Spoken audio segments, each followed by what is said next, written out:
काळाचे धन कुबेराचे. हा देह काळाचा आहे आणि धन कुणाचं असेल तर ते कुबेराचं आहे.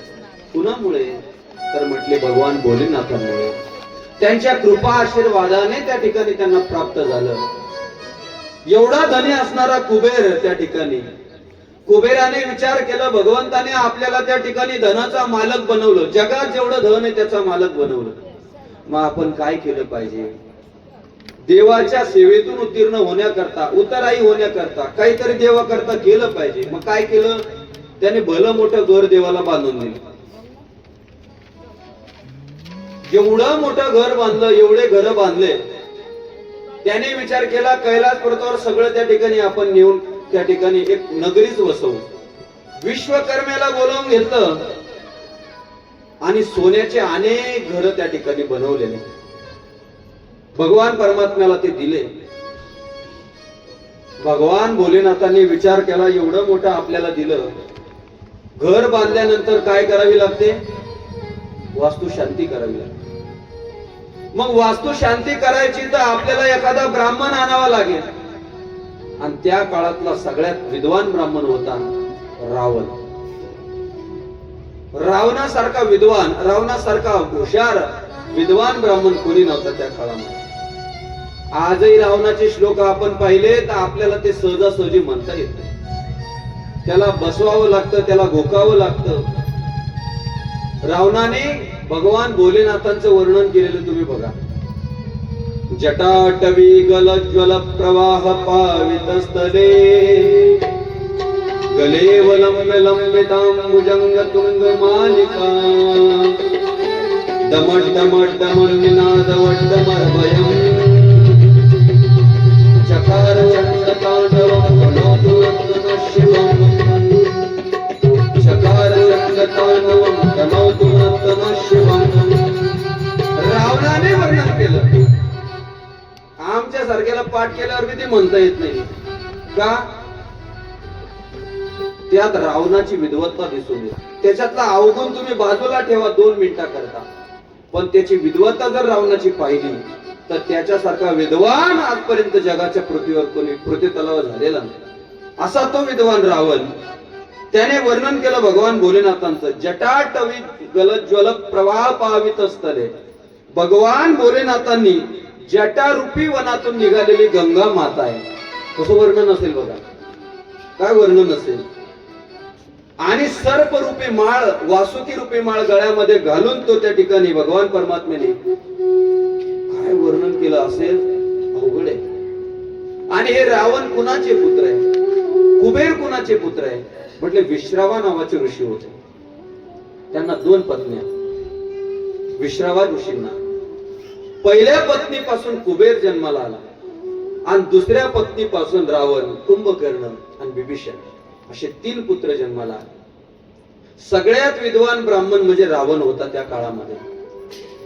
घराची पूजा करण्याकरता, वास्तुशांती करण्याकरता बोलावलं आणि त्या ठिकाणी रावण येऊन त्या ठिकाणी पूजेकरता बसतो. अनेक दिवस ती पूजा चालली. पूजा झाल्याच्या नंतर त्या ठिकाणी विचारलं भगवान भोलेनाथांनी, आम्ही तुमच्यावर संतुष्ट आहे, तुम्हाला काय पाहिजे बोला, जे मागाल ते तुम्हाला मिळून जाईल. कारण यज्ञ म्हटल्यानंतर दक्षिणा त्याला जोडून येत असते.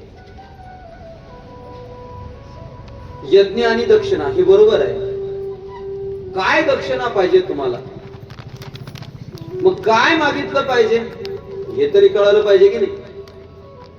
काही काही लोकांना काय मागावं हेच कळत नाही. 3 जण मित्र होते, भोलेनाथांची तपस्या करायला गेले. भोलेनाथांची तपस्या केली, भोलेनाथांना प्रसन्न करून घेतलं. तिघांनी देवाला प्रसन्न केलं. का प्रसन्न केलं असेल? म्हणे लग्नच जमत नव्हते त्यांचे. मग काय मागायचं होतं? त्यांचं एवढंच मागणं होतं, काही नाही आम्हाला गोरं करा फक्त. पहिला देवाला म्हणे, देवा मला गोरं करा. भोलेनाथ म्हणे तथाच तो. दुसऱ्याकडे गेले, काय पाहिजे? तर ते म्हणे त्याच्यापेक्षा गोरं मला करा. त्यालाही तथास्तु, ते त्याच्यापेक्षा गोर. आणि तिसऱ्याला विचारलं तुला काय पाहिजे, ते म्हणे भोलेनाथ जसा मी आहे काळा तसं या दोन्हीला करा. कोण जसे होते तसे. म्हणजे काय मागितलं पाहिजे हे सुद्धा काही न कळत नाही. आता काय मागावं, रावण इतका हुशार. एखाद्या घराची जर वस्तूच शांती तुम्ही केली तर काय मागाल, ते म्हणे देवाला ज्या घराची मी वस्तू शांती केली ते घरच मला देऊन टाक. भोलेनाथाने सांगितलं तथास्तु. काहीच विचार केला नाही, तथास्तु. आणि सगळ्यात जास्त तथास्तु म्हणल्यामुळे संकट कोणत्या देवावर आले असेल तर भोलेनाथांवर आले. कारण हे दैवत फारच भोळे मान. भक्तांनी जे वरदान मागितले ते पूर्ण करतात असे भगवान भोलेनाथ. तथास्तु म्हटलं. ते सगळे घर उचलले सोन्याचे आणि समुद्राच्या मधोमध त्या ठिकाणी प्रस्थान केलं रावणाने. त्यालाच लंका असं म्हणतात. आणि किती घरं होते तुकोबारांनी त्याचं वर्णन केलं. कोटी घरे जेथे काशा आणि तांब्याची, शुद्ध कांचनाची सप्तकोटी. इतके घर होते. कोटी घर म्हटले काशाचे आणि तांब्याचे होते आणि शुद्ध कांचनाचे सप्तकोटी. 7 कोटी घर नुसते सोन्याचे होते. म्हणून तर देवाला लढाई करता गेल्याच्या नंतर वानरांना न्यावं लागलं. माणसाने येता येत नव्हते का देवाला, वानरच का नेले. काही नाही म्हटली तिथं गेले असते दत्त महाराज आणि थोडा थोडा प्रसाद म्हणून काही आणला असतं तिथे. असे कलाकार लोक आहे. देवाने विचार केला तिथं माकडच नाही दिले बरे. वानरा हाती लंका घेवविली म्हणे तुका. वानराच्या हातून भगवान परमात्म्याने लंका घेतली महाराज. म्हटले शिव महापुराण करताना काय त्या ठिकाणी आम्हाला लाभ होणार आहे. म्हटले बऱ्याच ठिकाणी बरेच लोक शिव महापुराण कथा कशा करतात लावतात. काही लोकांच्या त्या ठिकाणी ब्राह्मणांना विचारलं तर म्हटले पितृदोष आहे. पितरांच्या उद्धाराकरता सुद्धा अनेक लोक शिव महापुराण कथेचं आयोजन करतात. ज्यांना वाटत असेल की आपल्या पितरांचा उद्धार व्हावा त्यांनी सुद्धा शिव महापुराण कथेचं आयोजन केलं पाहिजे. एखादा आपल्या घरामध्ये अपघाती एखाद्याचं मरण झालं असेल त्याही लोकांनी शिव महापुराण कथेचं आयोजन केलं पाहिजे. अशा अनेक त्या ठिकाणी. कारण या कलियुगामध्ये प्रभावी साधन करत असेल तर भगवान भोलेनाथांचं चिंतन आहे, नामस्मरण आहे. कलियुगातून उतरून जायचंय तुम्हाला नामाशिवाय पर्याय नाही.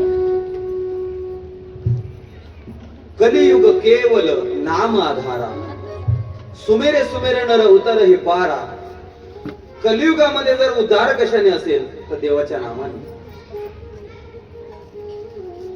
ज्या वेळेला द्वापार युगाच्या अंतिम टप्प्यामध्ये म्हणजे कलियुगाला सुरुवात होणार होती त्याच वेळेला म्हणजे पांडव पृथ्वी तलावर असतानाच याचे दोष दिसायला लागले कलीचे.